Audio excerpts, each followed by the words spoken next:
Winde says while South Africa commemorates Freedom Day, many Ukrainians and Russians cannot celebrate freedom since the invasion in February last year. Putin is expected to attend the BRICS annual Heads of State Summit in South Africa in August. Winde says the ANC and government have been indecisive on whether they'll comply with the ICC's arrest warrant. He needs to come to that court for the crimes that he has created and the pain that he has created for those millions of people in the Ukraine. Now guess what? That president is coming here. We have a warning for him here in this province. I see the president and the ANC are flip-flopping all over the place. Now they're going to support him, then they're not going to support him, then they're going to be part of the ICC, then they're not part of the ICC. There's no flip-flopping here in the Western Cape. If Vladimir Putin comes here, our law enforcement officers will arrest him and send him to the courts.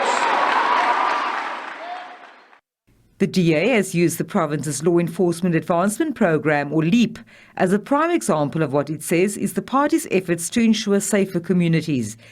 It's also highlighted successes in DA-run municipalities, which include infrastructure investment in poor areas and its efforts to mitigate and eventually free the province of load shedding. Cape Town is offering the most support for poor residents in South Africa.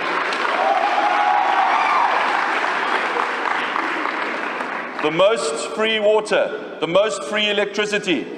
This year, if you are on the Lifeline tariff, I'm sure that there's people here today who are on the Lifeline tariff. After June, you get a 50% discount in the Lifeline tariff because we know that Eskom is pushing 19% increases onto electricity customers, and people can't afford that. The youth have been urged to take stock of the high crime, corruption and unemployment rates in the country when they go to the polls in next year's general elections.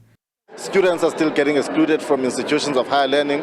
Our parents are still waiting for their housing subsidies. People still do not have ownership of their land, and South Africans do not have economic freedom.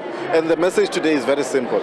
We can no longer afford to keep in these 29 years of a failed democracy. We need to come together as South Africans from all walks of life to fight for true freedom that each and every one of us can enjoy. The party says it's ready to extend good governance to all provinces across the country if the electorate mandates it to do so.